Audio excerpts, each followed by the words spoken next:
జహీరాబాద్ తీసుకుపోయి ఛాయ్ దగ్గర ఈరోజు మిత్రులారా ఒకటే విషయం ఆలోచించండి. ఈ ఎన్నికల్లో మన బీఆర్ఎస్ పార్టీ గెలవాల్సినటువంటి అవసరం ఉంది. మొన్న అసెంబ్లీ ఎన్నికల్లో కాంగ్రెస్ 6 గ్యారంటీల గ్యారెంటీ చూపించి మన అధికారంలోకి వచ్చిన కాంగ్రెస్ ఏం చేసిందో మనందరికీ తెలుసు. మొన్న రాహుల్ గాంధీ వచ్చిండు, ఇక్కడ మా అక్క చెల్లెలు కనబడతా ఉన్నారు. రాహుల్ గాంధీ వచ్చి ఏమంటుండు, అక్క చెల్లెలకు నెలకు 2,500 రూపాయలు కాంగ్రెస్ పార్టీ ఇచ్చింది అంటుండు. వచ్చిన ఐదు చెల్లెలకన్నా 2,500 ఏ అక్క కన్నా చెల్లె కన్నా వచ్చినాయా అని అడుగుతున్నా. మరి రాహుల్ గాంధీ వచ్చి అక్క చెల్లెలకు 2,500 ఇచ్చిన అంటుండు. నేను మా జహీరాబాద్ అక్క చెల్లెలకు మనవి చేస్తున్నా, ఎవరికైతే 2,500 వచ్చినాయో మీరంతా కాంగ్రెస్ పార్టీ కోటేయండి. రానోళ్ళంతా కారుకు గాలి అనిల్ కుమార్ గారి కోటేయండి. ఇవాళ 6 గ్యారంటీలు అమలైనవి అంటాడు రేవంత్ రెడ్డి, 5 అమలైనవి అంటాడు. అయినా 5 గ్యారంటీలు ఏం చెప్పిండ్రు? మహిళలకు 2,500 మహాలక్ష్మి అన్నారు, మహామోసం. 2వ గ్యారంటీ అవ్వ తాతలకు 2,000 ఉన్న పెన్షన్ 4,000 చేస్తామన్నారు. అయిందా? 4,000 వచ్చిందా? మరి 4,000 వచ్చిన వాళ్ళు కాంగ్రెస్ కి అయింది, 2,000 వచ్చిన వాళ్ళంతా గాలి అనిల్ కుమార్ గారికి ఓటైంది. ఇవాళ ఒక్కొక్క అవ్వ తాతకు, बुजुर्गों को, बेवा लोगों को आज कांग्रेस की हुकूमत ने 10,000 बाकी है. क्यों बोले तो 5 महीने हो गया. 5 महीने इंटू 2,000 कितना हो गया?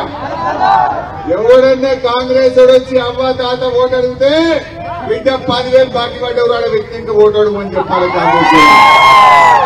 అవునా కాదా? అదేమన్నా రాగానే డిసెంబర్ లో 4,000 పింఛన్ ఇస్తాడు. दिसंबर जाके मई महीना आ गया, 5 महीना गुजर गया, बेटा 10,000 वहां रखो. बाद में ही कांग्रेस पार्टी वाले वोट पूछना. तुम्हारा तो जब तक ये 10,000 नहीं देगा तब तक वोट पूछने का हक एक कांग्रेस वाले को नहीं है. तीसरी मुद्दा क्या बोले ये लोग? మూడోది ఏమన్నారు?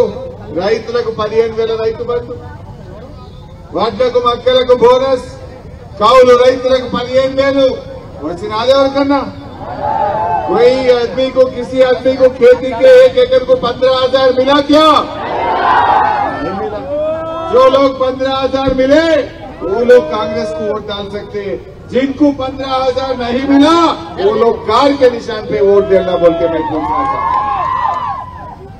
4వది పేదలకు ఇండ్లు ఇస్తామన్నారు, 250 గజాల స్థలం ఇస్తామన్నారు. వచ్చినాదే వాళ్ళకన్నా? 5వది విద్యార్థులకు భరోసా కార్డు అన్నారు, నిరుద్యోగ భృతి అన్నారు. వచ్చినాదే వాళ్ళకన్నా? सब झूठे बाजी. बांड पेपर में राशि चिन्ह, बांड पेपर पे लिख के दिए कि 100 दिन में हम पूरा करेंगे.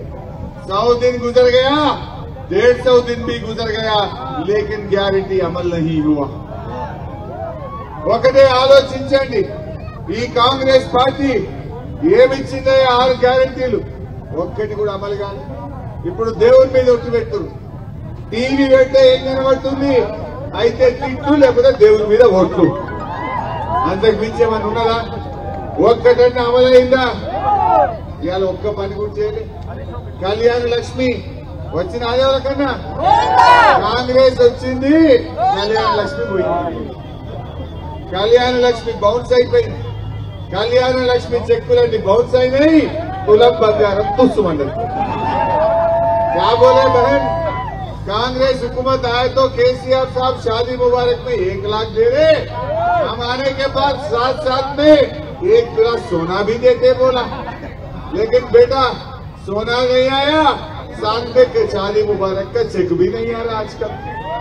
कांग्रेस आया, शादी मुबारक का चेक भी आजकल नहीं मिल रहा.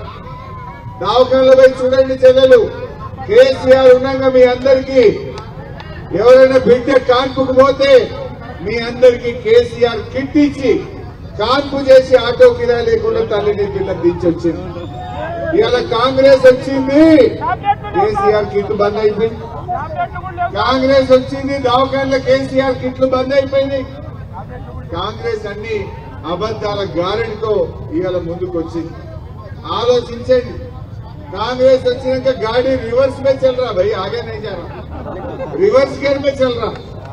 कुछ नया स्कीम नहीं मिला, जो है सो स्कीम को एक एक को खत्म करते जा रहे. कांग्रेस आने के बाद जो केसीआर साहब ने 10,000 रुपया दे रहे थे किसानों को, वो आज तक भी पूरे लोगों को नहीं गिरा. जब केसीआर साहब थे, कल्याण लक्ष्मी शादी मुबारक का चेक मिलता था. आज कांग्रेस आने के बाद वो चेक भी नहीं आ रहा. वो लोग जो बोले तीसरा दवाखाना में केसीआर किट मिलता था, आज कांग्रेस आया केसीआर किट भी बंद हो गया. चौथा, जो पानी पीने का पानी, यही जहीराबाद में जब केसीआर साहब के हर दिन अच्छा अपने लोगों को पानी मिलता था, ये आज कांग्रेस आया पीने का पानी का भी तकलीफ शुरू हो गया. और बिजली भी जब केसीआर साहब थे 24 घंटा बिजली किसानों को खेती में आता था, घरों के लिए भी अच्छा आता था. आज कांग्रेस आया 24 घंटा गया, 14 घंटा का बात हो गया. ఇవాళ కరెంటు కోతలు పెట్టిందా లేదా కాంగ్రెస్? మరి కోతలు పెట్టిన కాంగ్రెస్ కు రేపు ఓట్లలో కూడా కోత పెట్టాలి. కరెంటు కోతలు పెట్టింది కాంగ్రెస్, రేపు ఓట్ల కోతలు మా తమ్ముడు చెప్పినట్టు వాటలు కూడా పెట్టాలి. వాటర్ కూడా పెట్టాలి కాంగ్రెస్. ఎందుకంటే ఈరోజు దయచేసి ఆలోచించండి, ఇవాళ కాంగ్రెస్ ఓడిస్తేనే రేపు 6 గ్యారెంటీలు అమలవుతాయి. మేము అసెంబ్లీలో మీకోసం రేవంత్ రెడ్డి గారిని గట్టిగా నిలదీస్తాం. ఏది మా అక్క చెల్లెలకు ఇస్తాన్న 2,500, ఏది మా అవ్వదాతలకు ఇస్తాన్న 4,000, ఎప్పుడు ఇస్తావు మా రైతులకు 15,000, ఎన్నడిస్తావు రైతు రుణమాఫీ, ఇవన్నీ మేము అడగాలనా వద్దా? यहाँ के थोड़े लीडर जाके कांग्रेस में शामिल हो गए. मुझे समझ में नहीं आया ये लोग क्यों कांग्रेस में गए, मुझे समझ में नहीं आ रहा. क्या रेवंत रेड्डी किसानों को धोखा देने के लिए आप लोग कांग्रेस में गए? क्या रेवंत रेड्डी हमारे बूढ़े बेवा लोगों को 4,000 देते बोल के धोखा देने के लिए आप कांग्रेस में गए? किसानों को 2 लाख लोन वेवर करते बोल के वो जो बात नहीं निभाए, इसके वास्ते आप कांग्रेस में गए. हमारे मुसलमान के वोटों से आप हुकूमत में आए, मुसलमानों को कम से कम तुम्हारे कैबिनेट में जगह भी नहीं मिली. जब केसीआर साहब थे 2 मिनिस्टर बने तो भी 2 में हमारे महमूद अली साहब होम मिनिस्टर थे. आज 12 मिनिस्टर बने, या एक मुसलमान को जगह नहीं मिलता क्या सरकार में? आप हुकूमत बनाने में हमारा वोट चाहिए, लेकिन वो हुकूमत में हमें जगह नहीं है. सोचने की बात है, बहुत ही अफसोस की बात है. आज तक कोई हुकूमत, कोई सरकार में ऐसा बगैर मुसलमान कोई सरकार आज तक नहीं बना. या बीआरएस, या तेलुगुदेशम, या पुराने कांग्रेस. सिर्फ रेवंत रेड्डी के सरकार में आज मुसलमानों को जगह नहीं मिला. ये आप लोग सोचना चाहिए. अपने कुछ जगह पर जगह नहीं है, वो सरकार को क्यों आप लोग वोट देना चाहिए? केसीआर साहब में एक सेक्युलर लीडर है. सोचिए, आज केसीआर साहब बीजेपी से टकरा ले रहे, बीजेपी से केसीआर साहब ने लड़ रहा है, इस वास्ते उनके बेटी को लाके जेल में डाल दिया. अगर से हम बीजेपी से मिला हुआ है तो केसीआर साहब का बेटी आज क्यों जेल में रहते? ये बात आप सोचना है. कांग्रेस वाले गलत बात फैलाते हुए जब बोले असेंबली इलेक्शन के सामने इनका बेटी क्यों अरेस्ट नहीं हुआ, अब क्या बोलते? मैं पूछना चाहता हूँ. आज रेवंत रेड्डी ने बीजेपी से मिला हुआ है. रेवंत रेड्डी जाके मोदी को बोलता, बड़े भाई आशीर्वाद दो. आज यही अपने मेरठ जिले में राहुल गांधी आया. राहुल गांधी आके अदानी चोर है बोलता, अदानी के पास पूरा मोदी का पैसा है बोलता, अदानी साहब को पूरा एयरपोर्ट दिए, पोर्ट दिए, रोड दिए, मोदी साहब ने सब कुछ अदानी को दिया बोल के राहुल गांधी गालियां देता. लेकिन रेवंत रेड्डी क्या करता? अदानी से जाके गला मिलता, अदानी से एग्रीमेंट करता, अदानी से दोस्ताना करता. अब कौन सा कांग्रेस सही है? राहुल गांधी का कांग्रेस सही है, ये रेवंत रेड्डी का बात सही है? आप लोग सोचना चाहिए. ये रेवंत रेड्डी बोलता वो खुद आरएसएस से पैदा है, उन्हें खुद पता है कि मैं आरएसएस से पैदा हूं, लेकिन जब तक केसीआर साहब ने हर रमजान में हमको तोहफा मिला, आज कांग्रेस आया तोहफा गया। रेवंत रेड्डी आया 4,000 करोड़ रुपए मुसलमानों को देते बोले, आज आधा भी नहीं दिए। यहाँ के लोग भाग भाग के कांग्रेस में थोड़े नेता शामिल हुए। क्यों शामिल हो रहे? आपके बजट में नहीं देने से जा रहे, कैबिनेट में जगह नहीं देने से जा रहे, किसके लिए जा रहे? आपको कुर्सी होना या तमाम मुसलमानों को फायदा होना, ये आप लोग सोचने की बात है। सो भाइयों बहनों, आप सब अनिल साहब को तायद करिए, अनिल साहब को जिताइए। మిత్రులారా, మేము మా అక్క చెల్లెల్ని కోరేది ఒక్కటే, ఇవాళ బాండ్ పేపర్ బౌన్స్ చేసింది కాంగ్రెస్ పార్టీ. చెక్ బౌన్స్ అయితే శిక్ష పట్టదా పడదా? చెక్ బౌన్స్ అయితే ఏమైతుంది? మరి కాంగ్రెస్ పార్టీ 100 రోజుల్లో 6 గ్యారెంటీలు అమలు చేస్తామని రాసిచ్చింది. మరి 100 దాటింది కదా, బాండ్ పేపర్ బౌన్స్ చేసిన కాంగ్రెస్ పార్టీకి శిక్ష వేయాలన్నా వద్దా?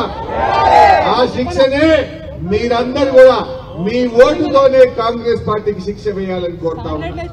ఇలా రాహుల్ గాంధీ వచ్చి కొత్త మళ్ళీ చెప్తా ఉన్నాడు మాటలు. మమ్మల్ని గెలిపిండి, నేను 8,500 అక్క చెల్లెలకి వేస్తా అంటున్నాను. బిడ్డను పోయినసారి 2,500 వేస్తానే పెట్టినావు, మళ్ళీ 8,500 వేస్తాను. ఎవరి చెవుల పువ్వు పెడుతున్నావు రాహుల్ గాంధీ?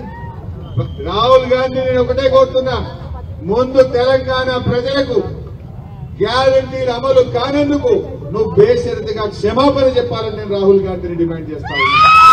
ఇదే రాహుల్ గాంధీ 100 రోజుల్లో 6 గ్యారంటీలు అమలు చేస్తామని, నాది బాధ్యతని ప్రజలకు హామీ ఇచ్చిన రాహుల్ గాంధీ 150 రోజులైనా అమలు కాలేదు.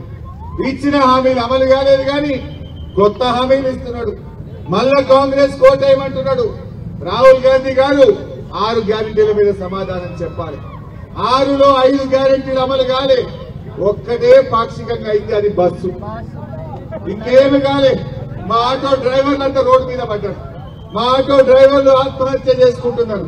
ఆటో డ్రైవర్లకు ఆర్థిక సాయం చేస్తామని కాంగ్రెస్ పార్టీ మోసం చేసింది. నేను రాహుల్ గాంధీ గారిని కోరుతా ఉన్నా, కొత్త హామీల గురించి చెప్పే ముందు రాహుల్ గాంధీ గారు పోయిన అసెంబ్లీ ఎన్నికల్లో ఇచ్చిన హామీలు ఏమైనాయో తెలంగాణ ప్రజలకు సమాధానం చెప్పాలి. హామీలు అమలు కావడంలో కాంగ్రెస్ ప్రభుత్వం ఫెయిల్ అయినందుకు రాహుల్ గాంధీ గారు బేషరతుగా తెలంగాణ ప్రజలకు క్షమాపణ చెప్పాలని చెప్పి నేను డిమాండ్ చేస్తా ఉన్నా. ఇలా బీజేపీ హామీలు ఎగ్గొట్టిన పార్టీ బీజేపీ. ఏమన్నది బీజేపీ? విదేశాల్లో ఉన్న నల్లధనం తెచ్చి ఒక్కొక్కరి అకౌంట్ లో 15 లక్షల రూపాయలు వేస్తా అన్నారు. ఎవరికైనా పడ్డాయే? 10 ఏళ్లైంది బీజేపీ అధికారంలోకి వచ్చి, నల్లధనం రాలే, బ్యాంకులో మన పేరు మీద 15 లక్షలు పడలే. నిరుద్యోగ యువకులకు ఏటా 2 కోట్ల ఉద్యోగాలు ఇస్తానని బీజేపీ ఎవరికన్నా ఇచ్చినాదే? ఉద్యోగాలు రాలేదు. బీజేపీ ఏమిచ్చిందంటే 350 సిలిండర్లు 1000 రూపాయలు అయితే చేసింది చెల్లి. 60 రూపాయలున్న పెట్రోల్ డీజిల్ ని 100 రూపాయలు అయితే దాటిచ్చింది. ఇంకా జీఎస్టీ అనే పన్ను పెట్టి పేద ప్రజలు వాడుకునే ఉప్పు, పప్పు, నూనె అన్ని వస్తువుల మీద ధరలు పెంచింది బీజేపీ. పేద ప్రజల్ని కొట్టింది. బడా బడా కార్పొరేట్లకు, కంపెనీలకు 14 లక్షల కోట్లు మాఫీ చేసింది. పేదల ఓట్లు కావాలట, కానీ పేదలకు సాయం చేయదట బీజేపీ. మరి అటువంటి బీజేపీకి మనం పేదలు ఎందుకు ఓటేయాలి? పేదల కోసం పనిచేసిన నాయకుడు కేసీఆర్ 200 పెన్షన్ 2000 చేయలేదావా? బిడ్డ పెళ్లికి 1,00,000 రూపాయలు ఇవ్వలేదా కేసీఆర్?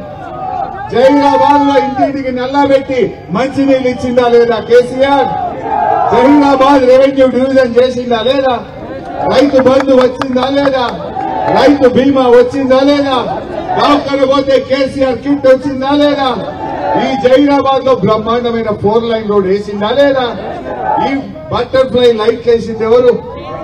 ఈ జహీరాబాద్ కు మాతా శిశు సంక్షేమ ఆసుపత్రి మంజూరు చేసింది ఎవరు? ఇన్ని పనులు చేసింది కేసీఆర్. మరి కాంగ్రెస్ ये झूठेबाज बट्टेबाज कांग्रेस ने आज धोखा दिया है। ये जो धोखा दिया, एक कांग्रेस को पार्लियामेंट इलेक्शन में आप तमाम लोग सबक सिखाना चाहिए.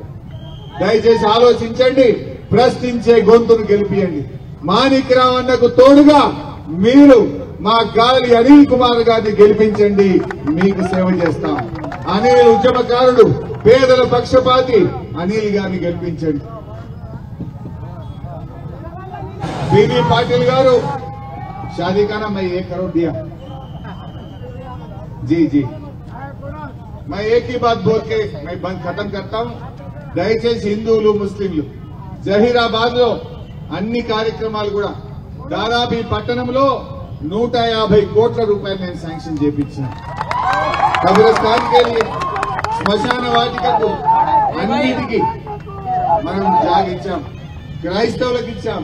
మినీ హజ్ శాంక్షన్ చేశాం. ఇక్కడ అన్ని కులాలకు కూడా ఇవాళ ఫంక్షన్ హాళ్లు, కమ్యూనిటీ హాళ్లు కూడా శాంక్షన్ చేశాం. ముదిరాజులకు, యాదవులకు, రెడ్డిలకు, అన్ని కులాలకు, నేను లింగాయత్ సమాజానికి కూడా ఇక్కడ నిధులు ఇవ్వడం జరిగింది. మీరందరూ కూడా ఆలోచించండి. మన కేసీఆర్ ను ఆశీర్వదించుదాం, ప్రశ్నించే గొంతును గెలిపిద్దాం. రేపు ఢిల్లీలో తెలంగాణ హక్కులు కాపాడాలంటే, జహీరాబాద్ అభివృద్ధిలో ముందుకు పోవాలంటే దయచేసి మీరందరూ గాలి అనిల్ కుమార్ గారికి ఓటేసి గెలిపించండి. జై తెలంగాణ.